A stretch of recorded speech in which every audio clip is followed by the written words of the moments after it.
Thank you. Well, first of all, I just wanted to welcome everyone to our end of project dissemination event for the Carers ID project. It's funny, we've been referring to it as the Carers ID project for quite some time now, but it's an abbreviated title, and the funding that we got in order to do this work was actually for a title which was a wee bit longer, a bit more cumbersome, and that project was titled The Impact of COVID-19 on Family Carers for Profound and Multiple Learning Disabilities, Development of a Support Programme. So a bit of a mouthful, and so early on we decided we needed to abbreviate that and came up with the title Carers ID. And the little logo you see here, I really have to sort of commend Tricia Forbes for this. Tricia created that logo herself.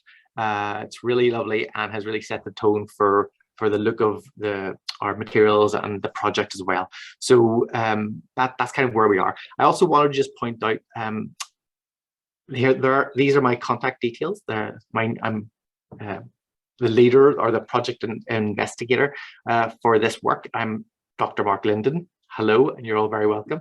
I'm not sure if my video is actually on at the moment, but hopefully you'll get to see me a little bit later as well. And if anyone has any comments about the project or about the presentation today, that's my email address. You can also find me very easy by looking on the Queen's University web pages. And also you can tweet us at carers_ID, or you can visit our website where the program lives at carersid.com. So that's just sort of giving you a little bit of a contact information piece, and we love to hear from people who have taken part in the project or who have looked at the website or looked at our materials, because we really want people's feedback in this, and it's always very valuable.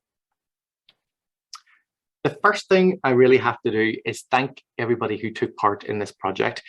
Without the family carers and our voluntary sector partners taking part, we would not have had a project. So I cannot thank you all enough for giving it your time and for giving us your experiences and for talking to us and giving up your very valuable time. We know how busy everybody is and how much demands they have on their time, and time is one of those resources that you really don't get back. There's never enough time. So we really do appreciate you giving up your time to help us with this project and develop this resource ultimately.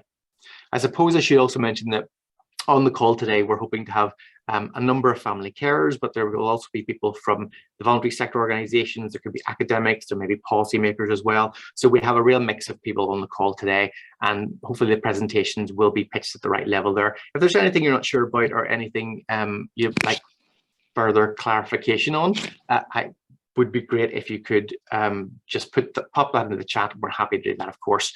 And just final reminder for everyone to turn off their audio so that there's no interference in terms of the presentations. Thank you. More thank yous then.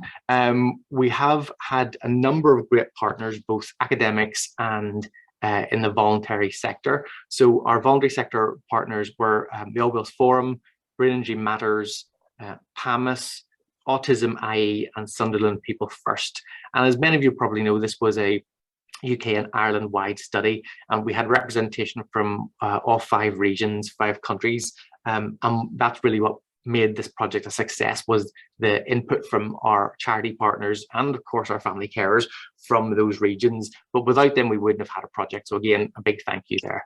I should also thank our partners in the University of Sheffield, University of Glasgow, University of South Wales, City in London, and of course the people who were working at Queen's University Belfast, where I myself am based. Last but by no means least, I have to thank the Economic and Social Research Council, who provided the funding for the project, and that was very, very important. Without that funding we couldn't have got anything done, and it's really important to give them their place here. So thank you to everybody.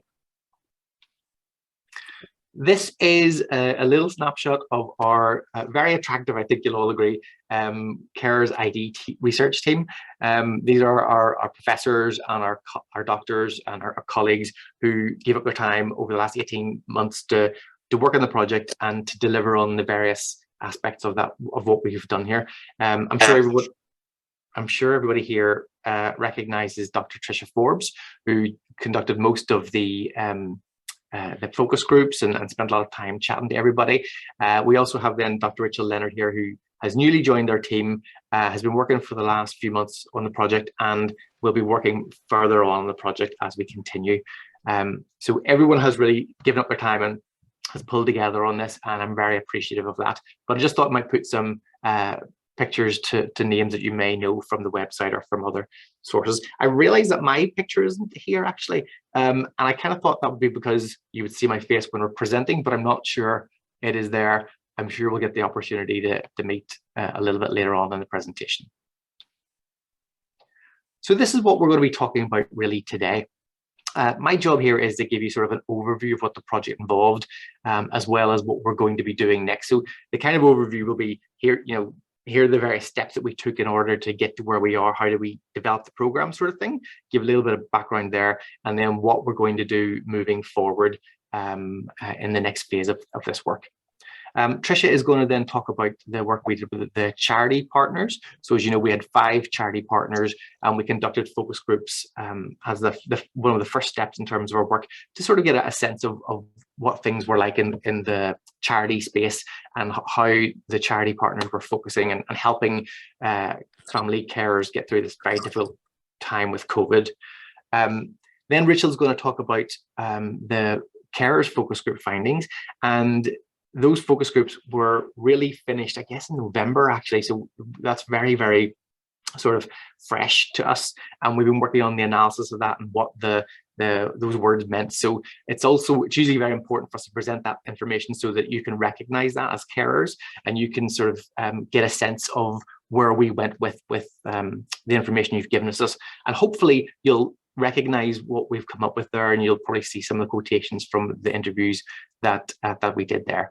The last section of today's work will then be a panel discussion, which Tricia will chair, and that's a panel discussion with some of our voluntary sector partners, some of our family carers, and then Professor Michael Brown, who was a team member here at Queen's. And that's an opportunity for us to have a bit of a discussion about what COVID was like for everyone, what people's experiences were like, and also to maybe think about what we might do in the future, where the gaps, and I think we can all identify those gaps, are in things like service provision, and what can be done next about the various problems that were identified in this work. And also people have talked about this for many, many years.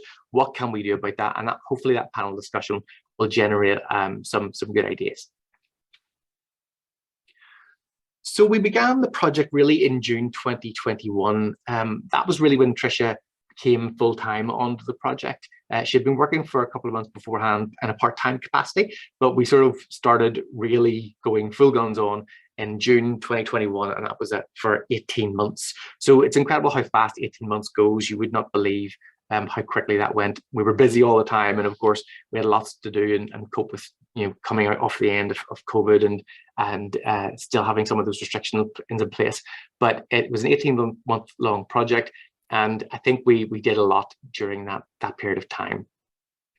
Our first step was really to conduct a thing called a systematic review. I'm sure a lot of the academic audience and other folk will know what this is, but for those of you who don't know what a systematic review is, it's really a way of examining the existing literature out there, the existing evidence, and finding out an answer to a particular question that you want to ask about.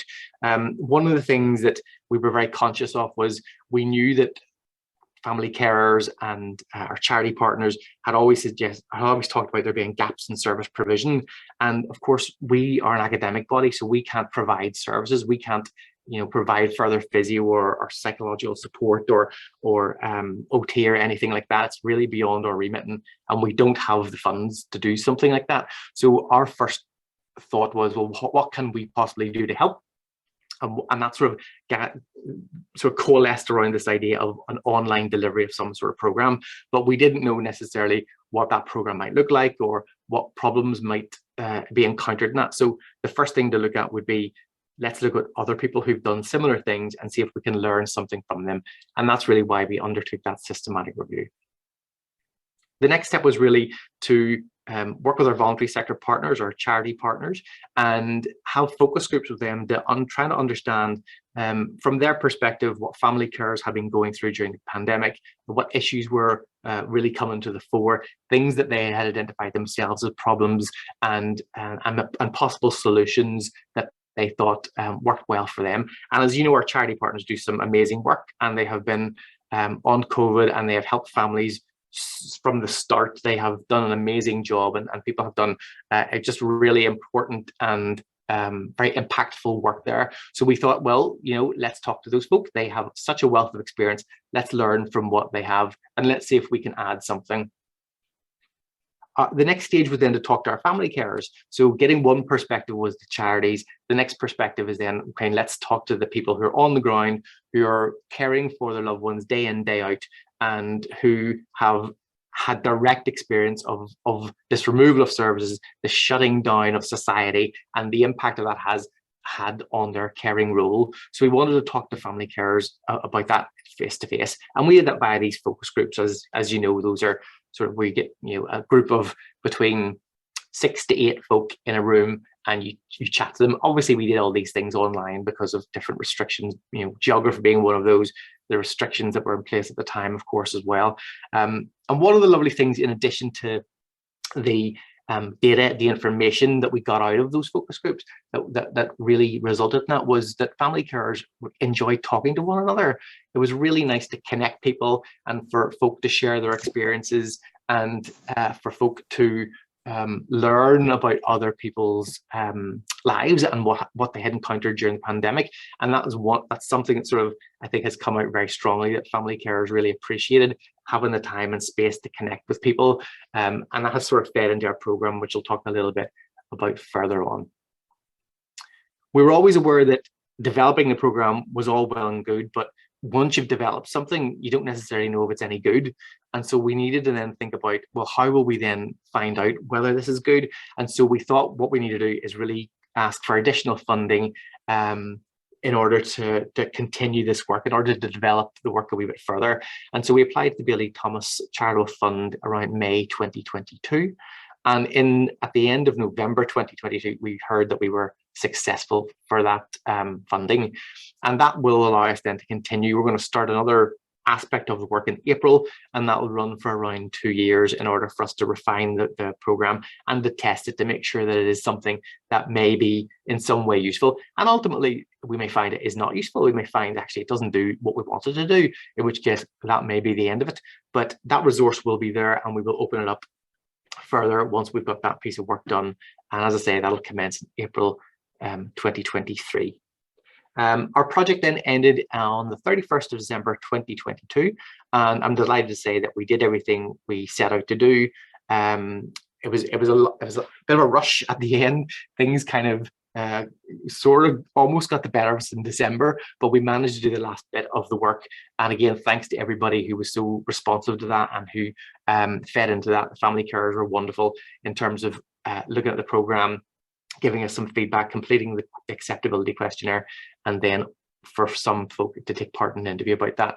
And in December, when people are trying to get ready for Christmas and are trying to, get the family sorted out for all those sorts of things and do the Christmas shopping, it was a big ask of us, and we really, really appreciate the time that people gave up for that. So thank you. So as I say, the project had a number of different phases, and I've sort of gone over those. I'll break these down a little bit, but our first thing was to look at the systematic review of the evidence, as I said, and I'll talk very briefly about what that looked like and give you a sense of what we found as a result of that. Then we talked to our 5 charity partners, and I said Trisha's going to present the information about that. And then we went on to talk to our family carers in our focus groups. We had 126 family carers who stepped forward and took part in those, and as I said, we're very grateful for that. Sometimes that happened in groups of sort of 5, 6 people. Sometimes it happened in groups of 3. It just really depended on people's availability at the time, and we didn't want to keep people waiting for that sort of thing. So if we could only get 3 people in a region at a particular point in time, we went with 3 people. But still in all, I think we had a good discussion from some of those, and reading through the transcripts of those conversations, you can see that people did open up to a great extent. So Rich will be talking a little bit more about that later. Then we stepped into the bit where we're then starting to build the program, to build the Carers ID resources essentially. And that was built on the systematic review evidence that we found, the work with the voluntary sector organizations, and some of those initial focus groups with the family carers. So around, I guess it was sort of February, March, we started to have a sense of what people were struggling with, the issues that people were encountering, things that we thought would be useful, and we added those into the program as in the modular sense that we've you've possibly seen already, and I'll present to you a little bit later. And then, of course, we wanted to test whether or not those modules actually made sense to people. Did people think that they were of any use? Did they recognize some value in there, or did they think they were a complete waste of time? I'm glad to say nobody thought they were a waste of time, and generally acceptability was good, but that was the phases that we sort of went through. Building the program took a bit of time, of course, because what we had to do was look at the data that we got and interpret that data in order to produce sort of key areas of that we wanted to include in the program. I was going to say key areas of intervention there, but they're really sort of key areas that people had identified in either the focus groups or in the literature that were issues that carers had sort of wanted something done about, essentially. And that for that work, we employed a fantastic video production company, ASG and Associates, and they did a wonderful job in terms of building our website, in terms of interviewing people who wanted to be interviewed and we agreed to be on video, to tell their stories on video for the website, and that was a really long process, but it was very valuable. And ultimately, when you see the website, I hope you'll agree it was worth it ultimately. So I'll just go very briefly through the systematic review part, because it's a wee bit technical, and I think most people either have heard of this kind of thing or maybe have some experience of this anyway. If you haven't, don't worry about it. It's just the highlights here I'm giving you anyway. So the systematic review really was seeking to answer a question. And that question is the first point here. It's what are the perceived benefits and challenges of online programs from the perspective of family carers of people with intellectual disabilities.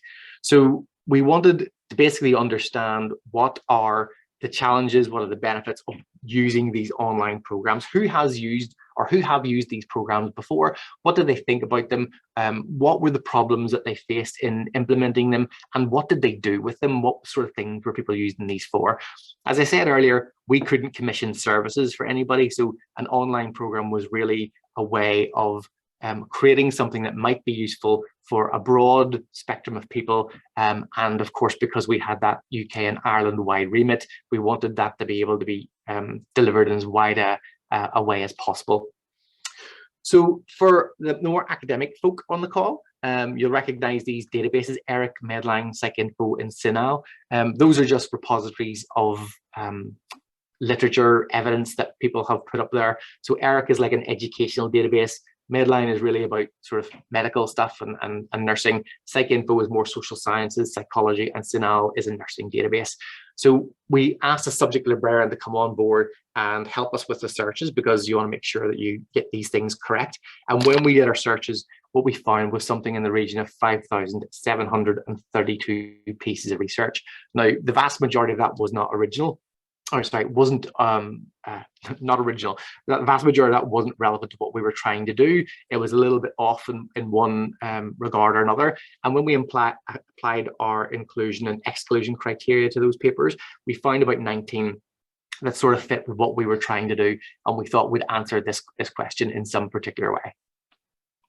In terms of then sort of what you do with that, you take these papers, and the idea is you're going to take information out of them, you're going to assess them for whether or not they're of high quality, you know, if they've been conducted well, if we can trust the sort of evidence that these people are doing. And we always had two authors doing that, because you want to make sure that the information you're taking out is the same sort of stuff, that, you know, it's not being biased because of my particular perspective. I had somebody checking with me, and that's an important step in this sort of thing, but it's not widely important in terms of what we actually found.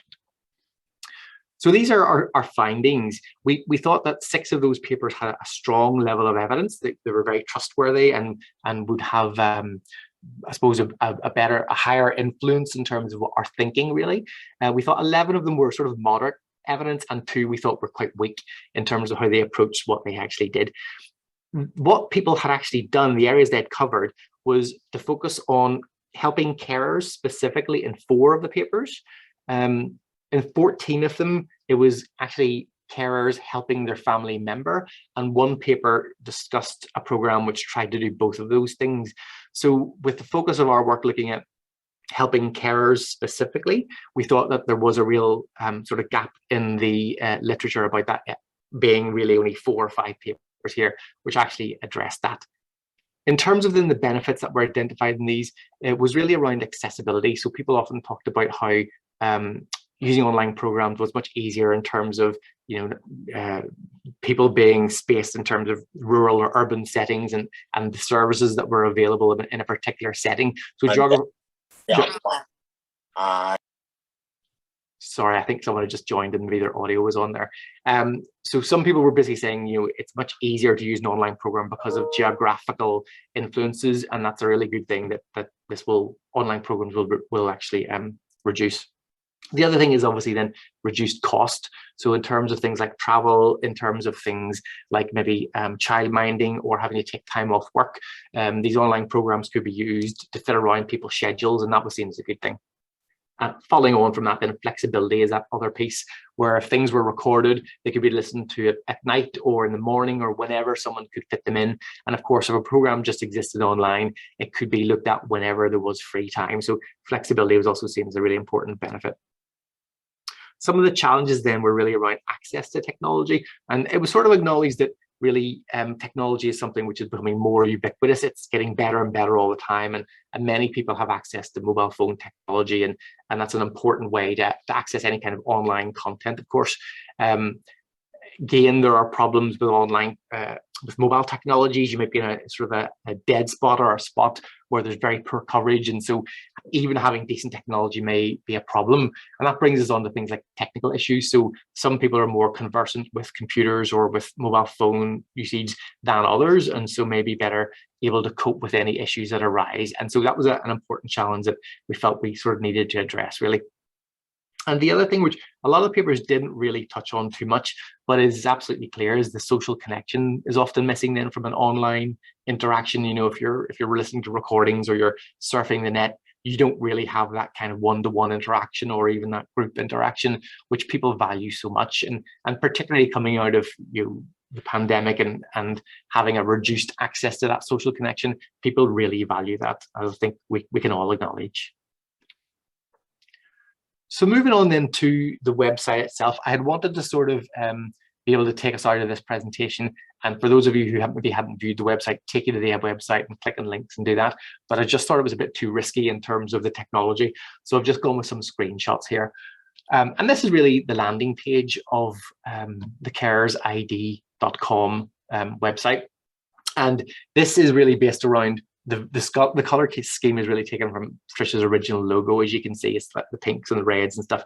And it's a very welcoming website. Hopefully anyone who's visited it will agree. Hopefully you find it relatively easy to use as well. You have these big navigation bars at the top and they'll take you to where you need to be. And this very lovely picture in front of us here changes, so it refreshes every so often. So it's a very welcoming place, and hopefully you'll get a chance to visit that in the near future if you haven't done so already. This is an example of our research page. There's more to the page than this. There's another many partner reports and different bits and pieces in there as well. But this is sort of the repository for the work that we've done and the things that we've published, really. And a lot of those partner reports, hopefully you got those, maybe you had a chance to look at them occasionally. I'm sure not everyone was able to do it all the time, but the partner reports were really there to just to sort of touch base with everybody and make sure that everyone was aware that the project was still ongoing and that where we were with different things, and that we had a bit of contact. Really, we wanted to make sure that people were kept up to date with where we were, essentially, and that's what we have done. I can't really remember how many reports we've done. I'm sure it's upwards of 7 or 8, and hopefully we'll continue those in the future work that we're doing. The paper here, BMC Public Health, it's Biomedical Central, I believe, Public Health, was published very recently. And that is the findings from our focus groups with the charity partners there. So that's a really lovely thing to get out in terms of our first sort of publication. The systematic review publication should be out as well, but the journal that we have sent that to has been a little bit slow in terms of getting it processed, and so we're hoping it'll be out relatively soon, but fingers crossed there, I'm afraid. So for those of you, again, who haven't seen these are our modules, and we have 14 in total. I'll go into a little bit of detail about what those are in a minute, but this is what the modules currently look like. We have 5 which are now public facing, and the remainder are behind sort of a registration portal, and that's because we need to sort of protect those for the next part of the work that we're doing, which is that bit where we're asking the question, does this work? So as you can see, we've got like a general introduction module, and that's really there just to set the scene and say, here's what the program looks like, and here's the content, and here's what we're trying to do with that. And of course, we're not thinking that all those modules will be of help to everybody.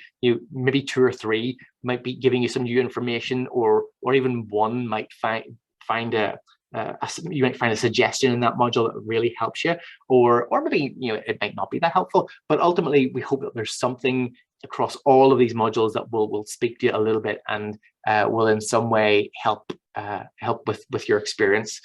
We also have this terminology module, and that's really there because I think I'm an academic, and I know full well that I use far too much jargon, and I use far too many terms, and I often use abbreviations, and I often don't explain what those abbreviations are. And I'm sure as family carers, and also other folk on this call as well, sometimes a term is used or an abbreviation is used, and people using it know what it means, but you might be completely lost. So we thought it would be important when people are interacting with services, that there's a place they could maybe go and check that terminology. Obviously, you can Google things as well, which is a great way, but that might be a place where you can sort of uncover some of the meaning behind things that you've been told or have been mentioned in conversation with healthcare professionals over the course of your lifetime. And moving forward, of course, these are things that we will update. Terminology changes and new terms can be suggested, and that's something we want to continue to update. This is not a finished product in any way, shape, or form. Module 3 then is about peer support, and that was something that was very valuable to our carers who we spoke to. In addition to kind of the focus group providing that opportunity for people to share stories, they really valued that social connection, and they really wanted there to be more support there for folk. And it wasn't necessarily, from healthcare professionals, and it wasn't necessarily from like us delivering on this program. It was from people who've been through the same experience that they have been, or a very similar experience where they could just share their stories a little bit.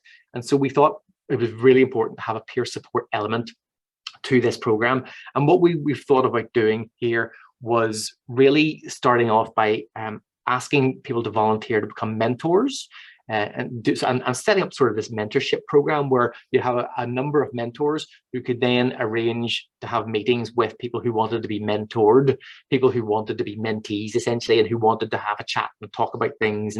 And we had a few people come forward and volunteer for that already, which is wonderful. And hopefully we'll have a meeting in the coming sort of well, I guess it'll probably be April in fairness, but we'll have those meetings to make sure the mentors are okay and are understanding what they need to do. And then we'll start pairing people up and hopefully forming some sort of group. So the peer support element, I think, is a really lovely strength to our program, and hopefully will be of benefit to carers moving forward.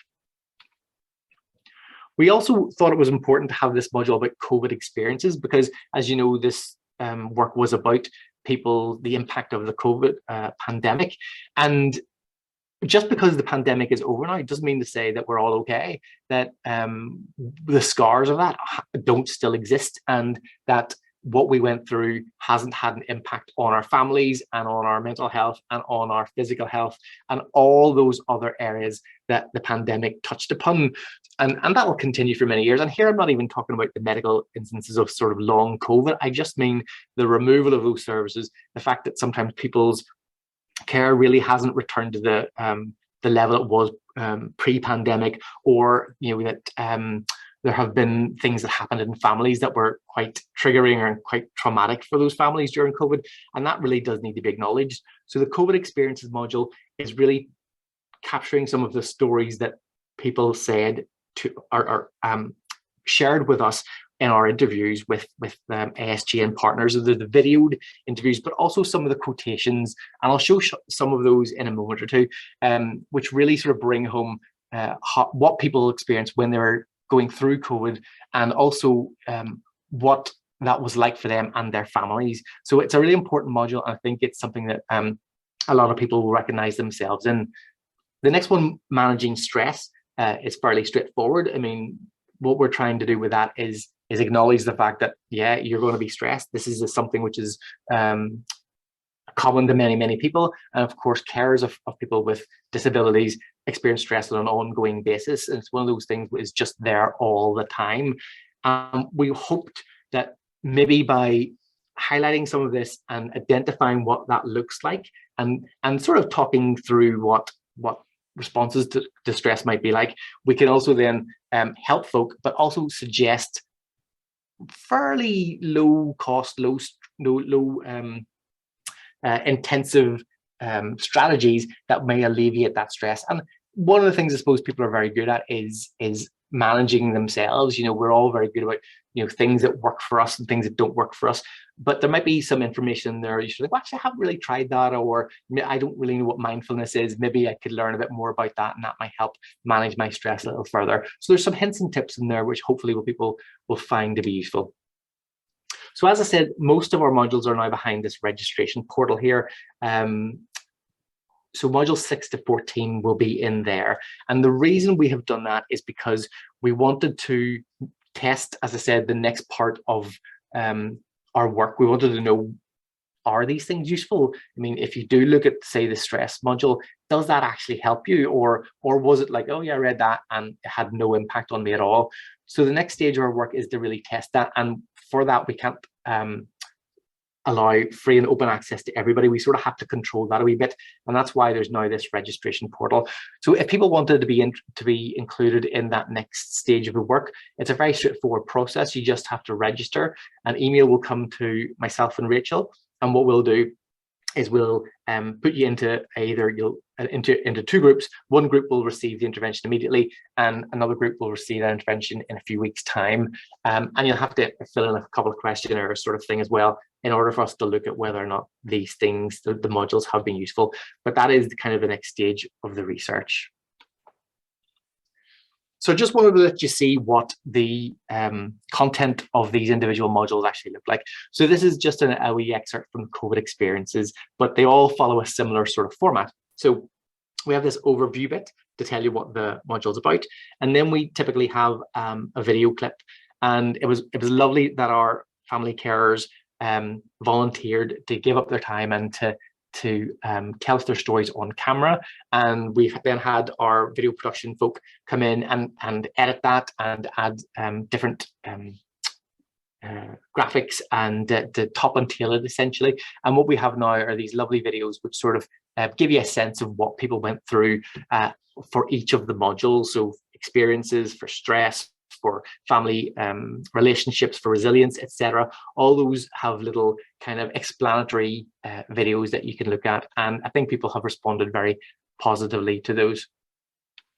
So that is the videos. The main body, I suppose, then of these modules consists of a format like this. So what we often have is these quotations, and the quotations are supposed to sort of illustrate what the topic of that particular module is about. So this is about COVID experiences, and as you can see, the text in the little greyed boxes are essentially the quotations that people have given us, and interspersed with those there'll be information from the team about either how to manage a particular situation, or just explanations about what a particular thing is, or maybe there might be links to other things that might be useful for folk. So there's a sort of a standard format that we went with, just so that people, when people go into the modules, they'll sort of expect to see what the same thing throughout those, and hopefully you will have experienced this. The first quote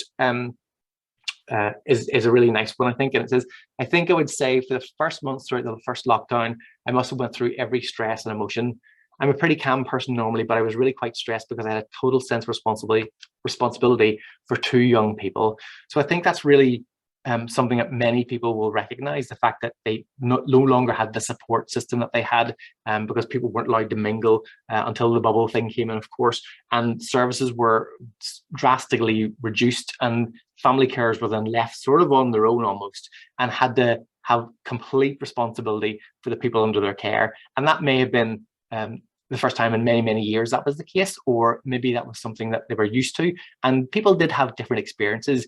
I mean, I think it's one of the things just to be aware of when you read through some of these quotations or you read through the modules, it may not reflect your particular experience, or it might not reflect the totality of your experience, but it is, there might be something in there that you sort of think, actually, yeah, I do sort of understand where that person is coming from. And yes, that did happen to me, or it happened to me, but not in that same way. So hopefully you will see yourselves in these quotations and in these modules, and hopefully there will be something in these that will be of use for you. The next sort of main part of our module is essentially these helpful links and the additional reading part. So this is where we've sourced other resources or other documentation that might be useful and people have sort of put out there into the public domain. So really the modules are fulfilling a number of kind of tasks, and some of those are to pull everything into one place, to centralize everything, and some are to present you with sort of new information.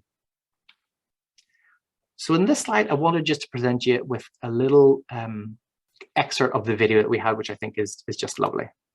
Hopefully you'll be able to hear this okay.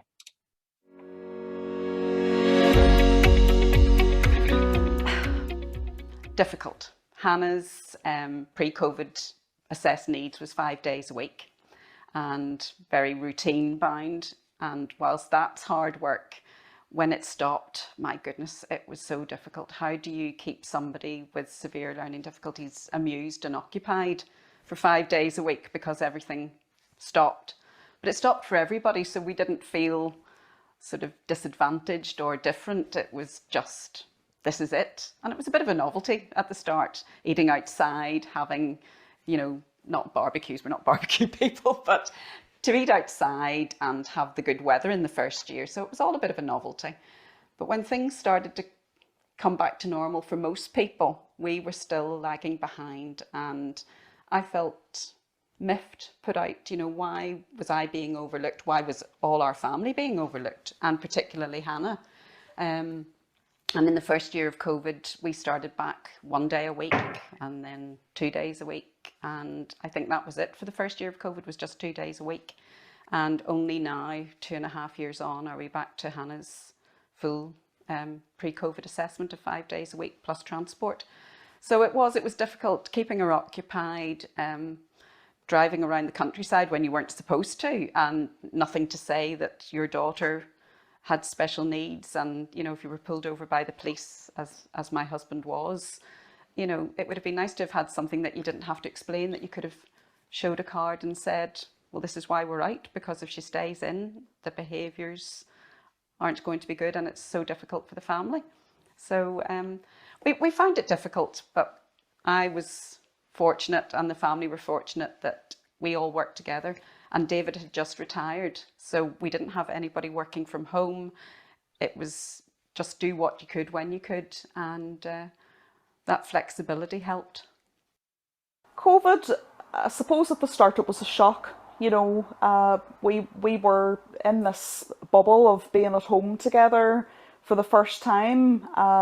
Jonathan Senior in particular, I think he struggled more so with it because he was used to being at work a lot of the time, and then coming in at 6:30, 7 in the evening and dealing with Jonathan then. But then he was having to be on hand more and really look after a lot more of Jonathan's needs. I think he found it quite stressful, seeing the amount of help and interaction that Jonathan would need on a daily basis. Things that he wouldn't have been witnessing as much would have been, you know, the accidents that would happen with messy play, getting into things he shouldn't, whether that's maybe a bottle of spray if I've been cleaning, or if he was messing with his food, or really just anything that was left out, just getting into mischief. And you're coming into a room and you're finding that you have a bomb has went off, and you know you have to clean it up as well as clean him up. The extra duties involved, showering him, bathing him more often. You know, he wasn't familiar with all of that, and usually I was dealing with it on my own.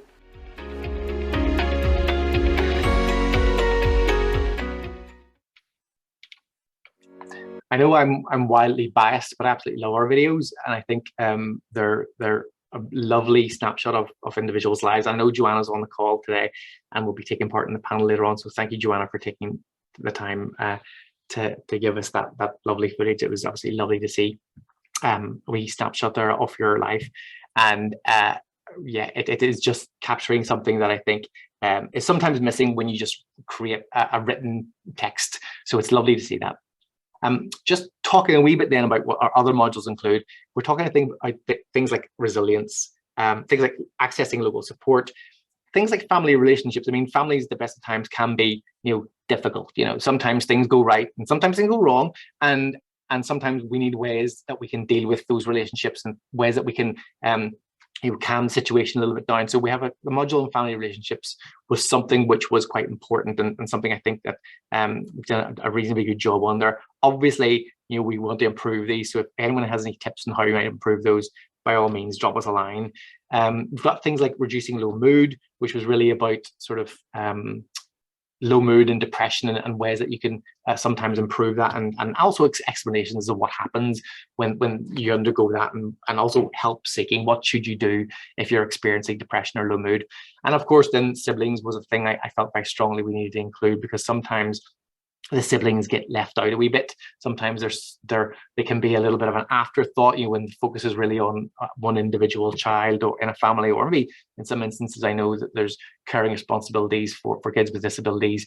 There are several kids in a family that may have some disabilities, and that can be a real problem. But for other siblings, that is sometimes they are the kind of the ones that get left out a wee bit, and there's things that we've put in there just to sort of help with that if possible, giving individual circumstances, of course. So we wanted to, as I had said before, then once we developed the program, we wanted to test whether or not it was acceptable to folk. Did people like it, and what did they think about it ultimately? And as I said before, I'm all about feedback about things. I am not at all precious about these things. I think that what we've produced is a really nice program, but I also think there's more work that can be done. And I think that the more feedback we get from family carers and charity partners to tell us where we have got it right and where we've got it wrong, I think that the better things can be. And that was sort of a part of what we were doing with the acceptability part of the program. So this was undertaken in December, so it was a wee bit rushed. We were coming to the end of our funding, and we wanted to really get it out. We felt it was a very important thing for us to actually look at. And it was wonderful that we had 70 carers who took the time to look at the materials and to complete the questionnaire. If you did complete the questionnaire, thanks so much, really appreciate it. And you'll know that the questionnaire had something like 22 items. There was some demographic information there, like age, gender, that kind of business. And then there was the free text responses at the end of the questionnaire. We had also then asked for people to volunteer to explore that in a wee bit more depth, and we wanted 10 people to take part in the interviews, and we got those 10 folk done. And again, given the fact that it was December and it was coming up to Christmas and all the pressures that brings with, we were really delighted to get that work done, and we think we produced some really nice findings as a result of that. I'll show you some of those in a minute. We measured acceptability using this particular scale, and it was for about the use of health apps among adolescents. So we had to adapt that a wee bit. We couldn't just use it as it stood, but it was a minimal amount of adaptation we used for that. And when we tested it to look at whether or not the adaptations we made were okay, it seemed to hold together still. The questionnaire was scored from a minimum of 22 to a maximum of 88. So if you really thought the program was very acceptable, then you got a score of 88. And if you didn't, you thought it was terrible, you would have got a score of 22. So this is really what our population, our sample looked like, for that questionnaire. And you can see the majority of folk were women who were mothers, who came from England, and who had a family size of around 4, and were aged around 41 years of age, plus or minus 13 years. We actually decided to break this down into sort of quartiles, so 25, 25, 25, and 25%, because there was no real sort of other way of scoring this other than just the numbers that people were getting. And what we found was that around 83% of people who completed the questionnaire fell into that top quarter of scores, so they fell within that 66 to 88 range. About 17% then, or 12 people, fell in that second highest quartile, so between 44 and 65. So still fairly good scores. and about 15%, or sorry, 21% or 15 carers scored 88 out of 88, and therefore felt that the programs were fully acceptable, which was great to see. But of course, then people also provide us with some written comments, which are fantastic to see. And these are some of the comments here. Not all of them are widely complimentary, and some are a wee bit, you know, I wouldn't say blunt, but certainly very honest. And I have some of those I've kept in, and some of those I haven't included in this particular slide. But this was all good stuff, and you can see that someone has very honestly said, like, the content looks good, but I would need to be prompted to go and find that, because, you know, otherwise I would forget about it. It makes perfect sense. Some of the program areas are not suitable or of interest to me. I think that's absolutely spot on. Depending on where you are in your journey as a family carer, if you're at the start, or if you're, you know, you've been doing it for many years, it'll depend on how much of this information you will have seen before and what you can really do with it. So what we hope is that we may have some new and useful information for everybody who visits the program, but we're still completely understanding of the fact that there are people who have so much experience and have been family carers for 18, 20, 30 years and probably have seen and done all of this before, and we completely understand that. We can see that someone has said here, more mobile friendly and perhaps a way to record your progress. That's a really good comment. Because we were at the very end of the program, we couldn't do all of the suggestions people wanted, but that one about recording your progress, we now have a little tag that comes up on a module when you click out of it to say that you've watched it. So that's a really nice thing that we were able to respond to in a quick fashion. We hope that the website is actually reasonably mobile friendly, but we'll continue to test that, because obviously new phones come out and different speeds of connection and things happen, but it's something for us to certainly keep an eye on. We also want to then conduct these interviews with our 10 carers, and that was just to explore really that issue of acceptability in a wee bit further of more detail. And these are sort of the questions we came up with. I just thought it'd be useful to show these, because then obviously you'll see what the responses look like after that. And those were things like, you know, this question about, can you tell me about any parts of the program that you thought really didn't work? So we wanted to find out, well, where are the problem areas, or things that you didn't work for you, and why would you say that? And we also wanted to give folk an opportunity to basically tell us anything else about the program. So that's why there's a final question there which says, is there anything we haven't talked about today that you'd like to cover? And hopefully people felt that they could talk to, it was actually Rachel and Tricia who did these interviews, were able to talk to Rachel and Tricia about the program and identify those things that worked for them or perhaps didn't work quite so well. And here are some of those quotes. The first one, which I quite like, says, especially for a new carer, it is very helpful. I was new to this country. I didn't know much about autism or the services available here. So yeah, for the new carers, this is very helpful. And that's a participant from England. I also quite like the participant from Northern Ireland, which is the bottom quote, which is saying, I am generally not sure how I would address any of the particular needs that I have as a carer and any of the struggles that I have as a carer. It led me to agencies, organizations, NGOs that I have had experience of before and found often to be a dead end. The skill set that I needed someone to have wasn't there. I'm feeling very like I'm the Grinch at Christmas here. So completely recognize that quotation, and that's someone who clearly has had a lot of struggles and has really had a lot of experience in terms of trying to go through agencies, and perhaps the program really isn't very helpful for that particular carer. Maybe there's something, if they dug a little bit more, they could have found. But I mean, on first impressions, that's saying, you know, because of my level of experience, because of what I've been through before, this isn't for me. But yet the new carer thought it was helpful. So it's interesting just to see the different ends of the spectrum there, I think. So these are our next steps, and this is my last slide you'll be glad to hear about.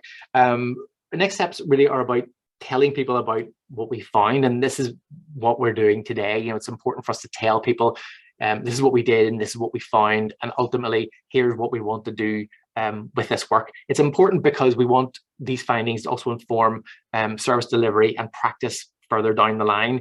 And that's one of those things that then we can take to policymakers and others and say, here's some evidence which shows the family carers have had a really tough time during COVID. They had a bad time before it, services weren't in place. Now they actually seem to be in a worse state of affairs in some instances. What can we do about this? And I'm sure many people in this call will have heard that same message before. I've been working in the area of disability for 20 plus years now, and things seem to progress at a snail's pace. They really do. But I'm always hopeful that we'll have the right ear, we'll talk to the right person, and things will change. And hopefully that's what we're trying to do here. We'll need to write some sort of end of project summary for the website. That's for Rachel and me to get onto, because we want there to be a sort of a summary that, a high level summary where people can click onto it and read, 2 or 3 things to say, oh, that's what they did. That's good. That's important stuff for us to know about. We'll conduct our next stage of the research funded by the Baillie Thomas Charitable Fund, which, as I said, will run from April 2023 to March 2025. And that's going to be that randomized control where we'll put people into the different groups, people who receive it immediately and people who will, thing called a waitlist control groups will receive the intervention later, and we'll ask them to complete questionnaires, and then we'll determine whether or not the intervention is actually having some sort of impact on, say, their mental health or their resilience or their levels of stress, which is what the program is sort of intended to do, as you can see from those particular modules that we've created. That's really the end of my section of the presentation today. Thanks very much for listening to that. I'm going to stop sharing my screen, and then I'm going to let Tricia, you can start your presentation. Thanks a million, Mark. That was really interesting. I'm just gonna start my video.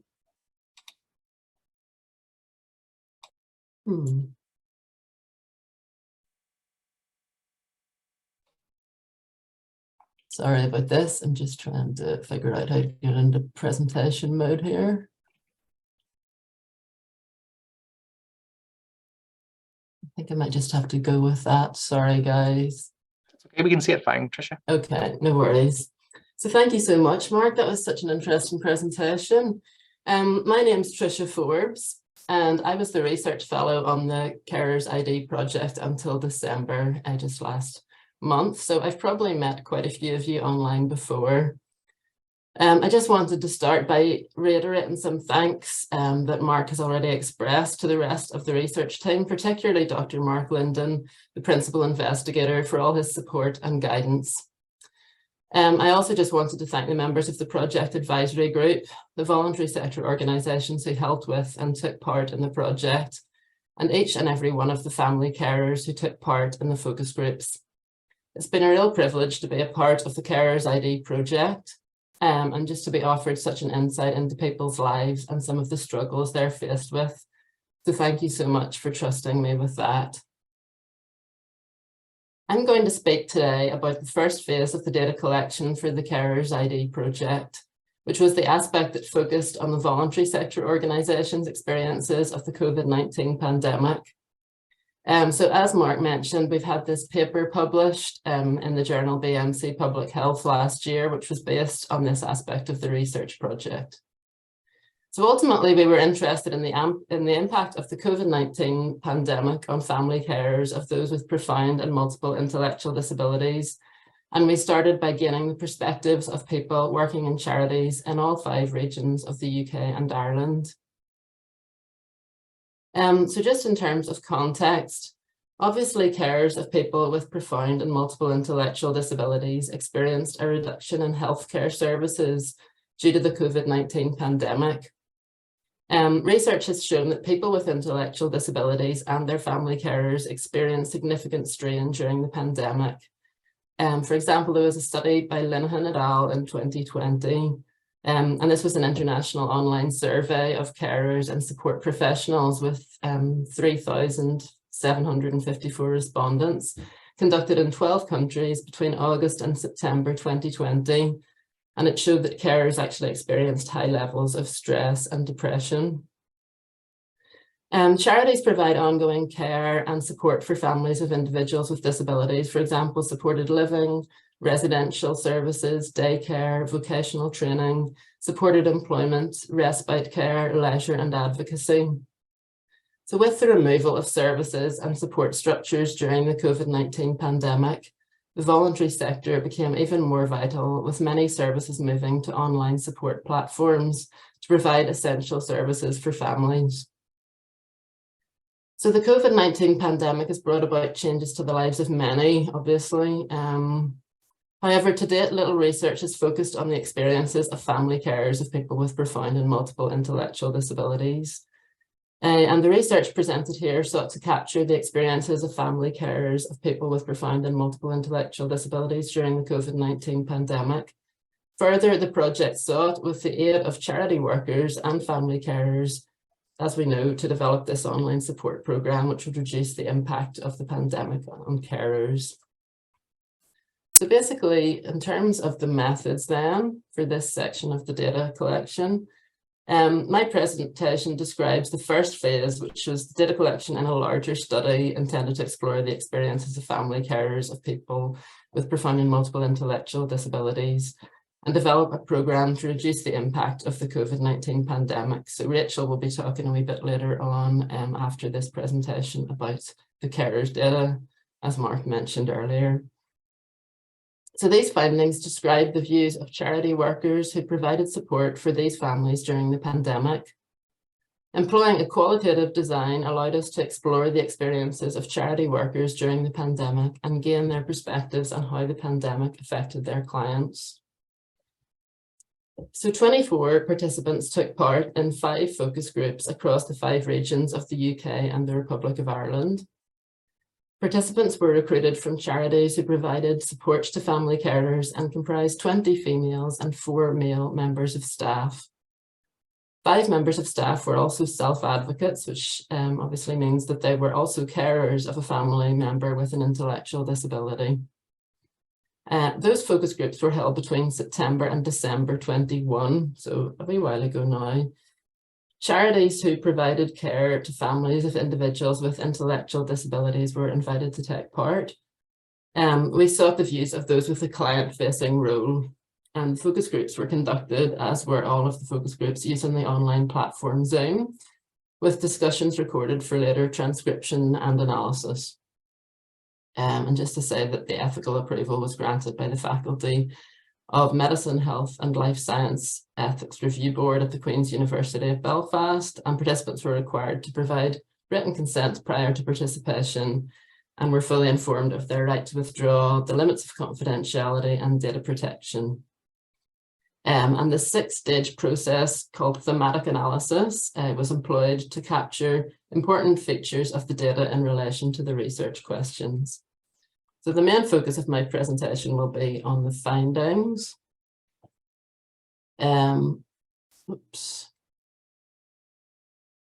Okay, so in terms of the findings, 4 primary themes have come out of the data analysis, which I will talk about in turn. Mental and emotional health was the first thing that came out. They who shout the loudest was the second theme. Lack of trust in statutory services. And finally, creating an online support programme. So thinking about the first thing then, the pandemic was clearly a highly emotive time for all, and one of the main themes to emerge from the focus group interviews related to the impact of the pandemic on people's mental health and emotional well-being, both family carers and the individuals they've been caring for, in addition to that of staff within the voluntary sector. So this voluntary sector worker said, I think families were scared and then confused, and I think they've gone through different stages of emotion since then, stages of grief, and there's been different stages throughout the pandemic. There has been anger, frustration, and a lot of negative emotion. Concern for the long-term impact of the pandemic on family carers' mental health and that of their family members was also evident. Oh my goodness, my screen has switched off. Sorry about that. These people need the help. These people are in crisis, and I feel like I've been alongside my friends and they're on their knees. They're coping. Some of them aren't coping. And it's really, really tough. And there doesn't seem to be a light at the end of the tunnel, and the support still isn't coming. So there were 3 sub-themes evident from this theme of mental and emotional health. The first was isolation, which is often an issue for families of people with more severe intellectual disabilities or profound and multiple intellectual disabilities, with the pandemic exacerbating this. Families have had many of the services and support they regularly relied upon removed, leaving them feeling powerless and alone. So in terms of isolation, then, this quote from a female voluntary sector worker said, "It's an isolated group that we work with anyway, but when services stopped for them, a lot of folk withdrew their children before the schools finished and services began to stop." The second sub-theme was the fear of COVID. While there was clearly a certain amount of fear among the general population regarding COVID-19, this was exacerbated by the increased vulnerability among those with learning disabilities. We were also scared of taking COVID to a family. So if you did have to meet them, you worried about touching anything and all the extra things. You thought, what if somebody comes down with it? And I've been the person that has taken it there. And this third sub-theme then, under the theme of mental and emotional health, was the exhaustion of caring. Exhaustion was a common sub-theme expressed by both the self-advocates and charity sector workers. Family carers were left to cope without the support of day centres, family, friends, and with the removal of social care packages. Many faced a disproportionate burden of care, leading to increased stress and depression. So there's a couple of quotes on this theme of exhaustion, this sub-theme. Many families had some support, but most of them didn't have the support they really needed, and they were already at exhaustion stage prior to the pandemic coming in. And then a female self-advocate said, "It's like when you're in the middle of a crisis, you keep going because you have to keep going. And then when the crisis starts to subside, you start to let out stuff that you've been holding in for a long time." I think we're coming to that phase with staff who are absolutely worn out and fatigued. Moving on now to think about the second overarching theme to come out of this element of the data, we've called it "They Who Shout the Loudest."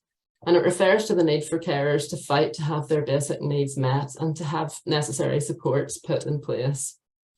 There was a feeling among those participants who were self-advocates that they had a black mark against their name. They felt that they had to battle and argue for so long and with such force that service providers were likely to have marked their cards, meaning that those in positions of authority disapproved of them. So one member of staff emphasised how necessary it was for family carers to equip themselves with the necessary knowledge to, in a sense, campaign and fight the system to have some of their needs met. He said, "The thing that we've always seen is that when parents are able to kick up a fuss in the nicest possible way and are informed about the right information, then that is game-changing. You shouldn't have to feel like you're battling against the system every time you want something done that you're well within your rights to do." It seemed that family carers who had the ability, strength, and capacity to fight the system would have their voices heard, and there was a sense that less vocal families might lose out. So one self-advocate voiced her anger and the lengths that she had to go to have her son's essential care and support needs met. This self-advocate said, "Nobody gives a toss until I start to create a fuss over one thing or another. They all assume everything is okay. Even to get him vaccinated, I had to create hell. I went around all of my friends and wound them up as well, gave them the same arguments." And later on, yes, the same self-advocate goes on to say, "I've always got the services that I wanted for my son. I've always had to shout for them, but how awful that you give services to people who bully you into it, because that is essentially what I've done over the years. I think that is a corrupt system that lets me do that, but while the system works like that, I will work the system to my son's benefit." There was also emphasis that families were not asking for any services above and beyond what they were entitled to. So this female self-advocate says, "So we were not asking for a Rolls-Royce service. We were asking them to just do what they had promised when he got to adulthood. It was a long battle and it got quite horrible at times, but anyway, we got him in there." I was talking about the residential care that the son required. A third thing which emerged from the data was the criticism by some participants regarding statutory services. So there was a sense that charities were willing to go the extra mile for families in comparison to statutory services. This is illustrated by these quotes. I'm not trying to blow the charity trumpet, but lots of families have said, if it hadn't been for our organisation, they don't know what they would have done or where they would have been. I think the third sector organisations have completely held up the community through the pandemic, absolutely, and it's shocking. I was in a meeting a couple of weeks ago with other third sector organisations, and yes, we don't have all the red tape and we can respond flexibly, but I mean, there's no excuse for some of it. Family carers reported a lack of trust in statutory service providers during the pandemic due to concerns that they were being forgotten. So poor communication and ongoing problems with service provision may have further reduced trust and led to family carers turning to charities as sources of support and advice. So the final quote I have there in terms of this theme is the whole redesign of services has meant that families have lost trust in local authorities and services, and there wasn't a lot of trust before. There was never a great partnership because of communication between statutory services, parents, and the lack of support. That trust is almost all gone now, and how that can ever be brought back, I don't know. And the final thing then is creating an online support programme. So one of the main foci of the focus group's discussions was encouraging charity workers to think about what a successful support programme for family carers would comprise and might look like. And this leads to our final theme. Responses strongly emphasised the need to adopt a co-production model, and that is consulting family carers about what they would look for in a support programme themselves. So this female voluntary sector worker says, I think anything that you create needs to be created alongside involving experts by experience, be that carers themselves, people with learning disabilities. They will come up with the best suggestions of what they think works and what doesn't. So obviously that's what we went on to do in the family carers section of the data collection that Rachel's going to talk about in a wee moment or two. So a common topic discussed was the need for peer support, the extent to which peers have supported each other during the pandemic, and the potential for a support programme to connect people.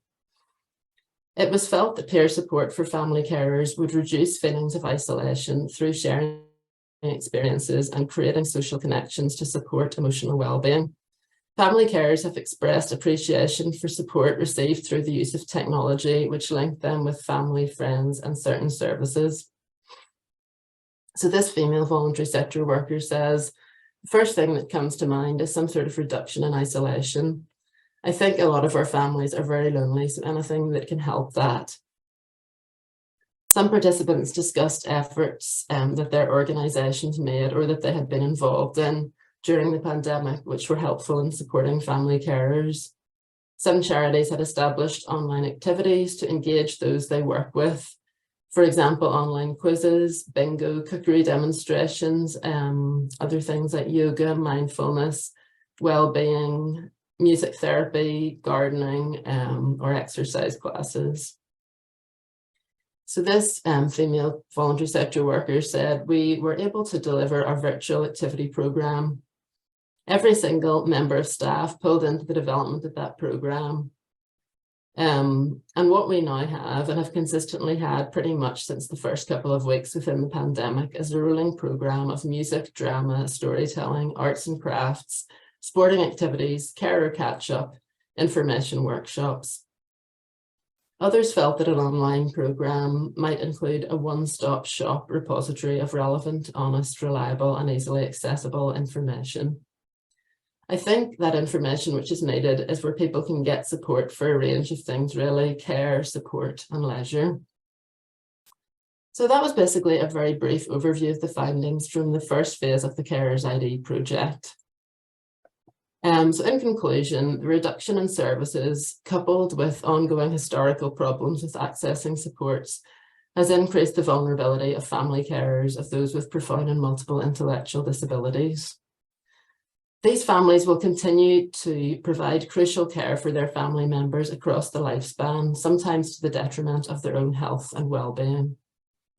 Charities have provided ongoing support during the COVID-19 pandemic and are a trusted source of advice and information for carers. They are thus an important contributor to any efforts to design new or adapt existing services. Such services may be delivered in person or online, and there's a very important caveat at the end that family carers should always also be involved. So thank you so much for listening. Sorry I wasn't able to get my presentation onto presentation view. And I'll hand you over now to Rachel Leonard, who will talk about the next phase of the Carers ID project, which focuses on the carers data. Thanks, Trisha.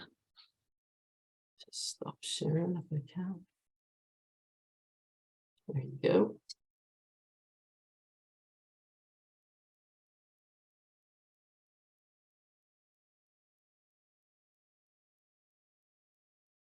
Hopefully you can see that okay. Not yet, Rachel, no. No. Oh, there we are. Yeah, that's it. Perfect. Okay, I am Rachel Leonard. I'm a researcher on the Carers ID project, and as Mark said at the beginning, I'm relatively new to the project. So I came on board around October last year, and I'll be involved with Mark in the next phase of the project.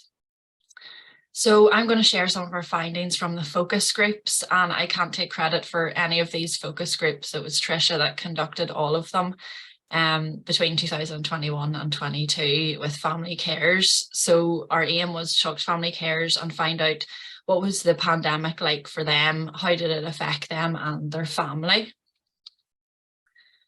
So overall, we talked to 126 carers, and we talked to both male and female carers from the 5 regions across the UK and the Republic of Ireland as well. So when we looked at what the family carers talked about, there were 3 kind of main areas that they were looking at, and I'm going to look at each of these in turn. So the first area that we seen carers were talking about was COVID as a double-edged sword.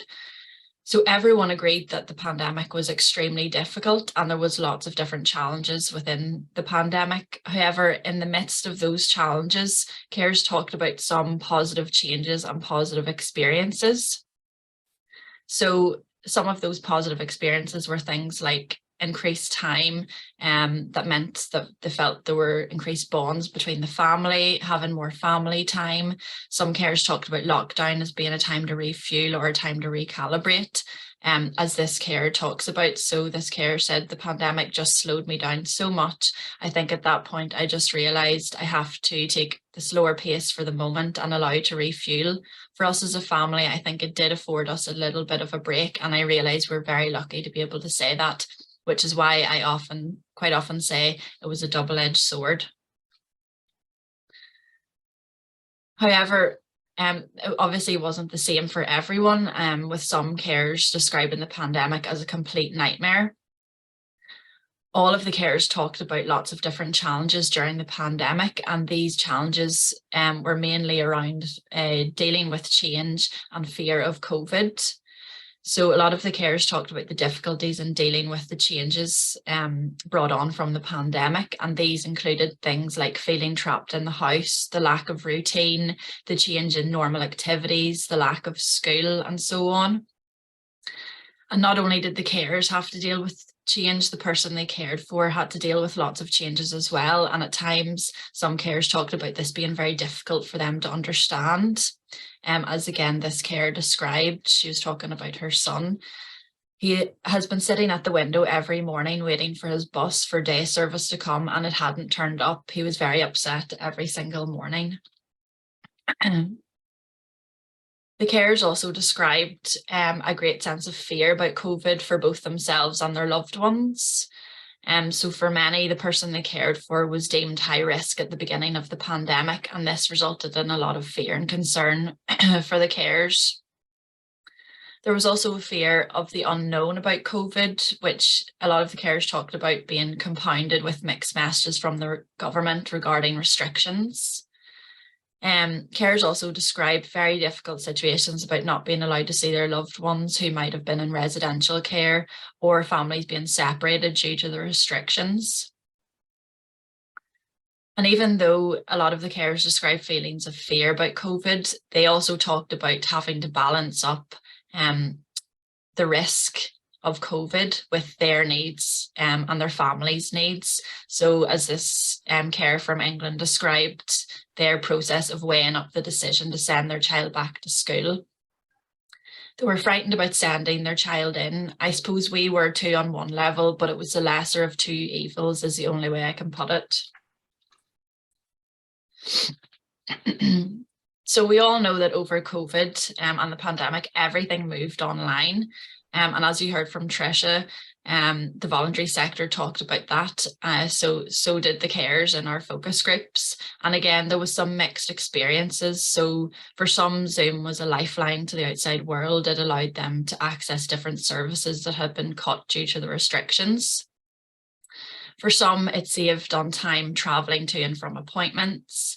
And a lot of the carers described being able to do, everything they would normally do and maybe more because different things had moved online, and it gave them more accessibility.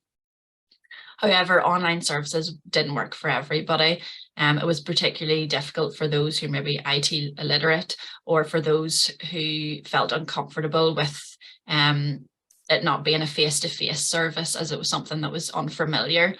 As this carer from England talked about her son's difficulties with Zoom meetings and online services. So she says they did offer to do Zoom meetings with him, but his autistic part of him doesn't like eye contact, doesn't like the unfamiliar. So actually to have somebody with their face as close as you and I are today was really disturbing for him. So the second area that carers were talking about was the struggle for support. And in particular for male carers, they talked about their feelings of being invisible to different service providers and talked about often feeling overlooked. The male carers in our study talked about the need for support, whether that be from services or peer support that was specifically tailored for men. So in addition to the male carers talking about peer support, all the carers in our focus group talked about the importance of carers supporting carers or peer support. They talked about the support and learning they got from each other as being invaluable. And there was a real sense that carers wanted to talk to each other, wanted to meet up and hear each other's experiences. But many of them acknowledged that there was a need for more peer support, more accessibility to peer support services, both online and face-to-face. So one of the biggest areas that the carers talked about in our focus groups was their frustration with services. So this frustration with services was not only just during the pandemic, it was something that was there before COVID, during COVID and after. So the carers described their continual and ongoing fight for services. So we had a lot of people talking about maybe services that were there prior to the pandemic that had been withdrawn during lockdown, but then described that there had actually been no return to these services following restrictions being lifted, which was extremely frustrating. So the carers often talked about frustration and anger at services and felt that they had to pick up the slack for services that just weren't there, as this carer from Scotland describes. So she says those services are nowhere near returning back to pre-pandemic and what they were before. To be perfectly honest, I'm a parent, I'm not an occupational therapist, nor am I a physio. There's been no professional oversight from any of these services for a prolonged period of time, and personally I think it's awful. All it does for me is just gives me something else to worry about at night, in a nutshell. So one of the ways the carers felt they could be heard by services was through knowing their rights and being an advocate for both themselves, the person they cared for, and for other carers as well. A lot of the carers talked about the importance of carers actually knowing their rights and knowing what they're entitled to. So the last area that we found from our focus groups was the constant nature of caring. And this theme was really about how the carers talked about their experiences of the caring role, and not just through the pandemic, but kind of more in general. So the carers talked about different emotions they felt about their caring role. So they talked about feeling devalued, powerless, ignored, and often felt that they had lost their identity outside of their caring role. The carers also talked about the desperation of caring. So they talked about the struggle of the constant nature of caring, the stress, the exhaustion, and the guilt that they often felt. So as this carer from Scotland described, I've never been so tired in my life. I've been doing this for 16 years, but I have never been as tired as I am now. And it's just so hard with no end in sight. So lastly, the carers talked about their multiple roles they had to juggle as part of their caring role. Many of the carers had multiple responsibilities, so some might have been in full-time employment, part-time employment. Many had to deal with their own health conditions as well as their caring role. For those that had other children, there was a huge demand in terms of sharing their time out between the person they cared for and their other children. And the carers often talked about a huge sense of guilt in trying to actually juggle these different demands. So what do these findings mean for the future? So we know that the COVID-19 pandemic was extremely difficult for everyone, but it was particularly difficult for family carers who are even now still feeling the effects of lockdown restrictions and the withdrawal of services.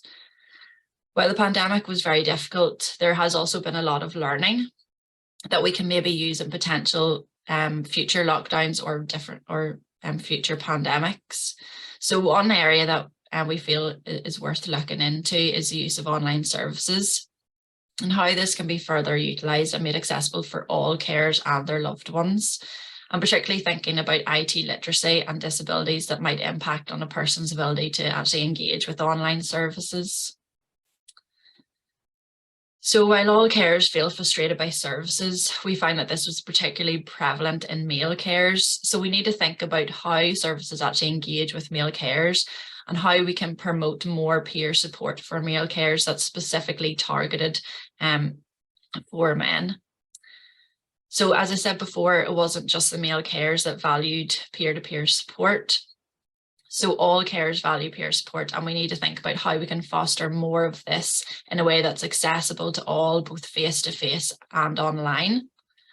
And lastly, in order for carers to continue to fight for services, they firstly need to know the right information at the right time. So they need to know what their rights are and what they're entitled to, and also think about advocacy. So who's going to fight for carers? So thank you.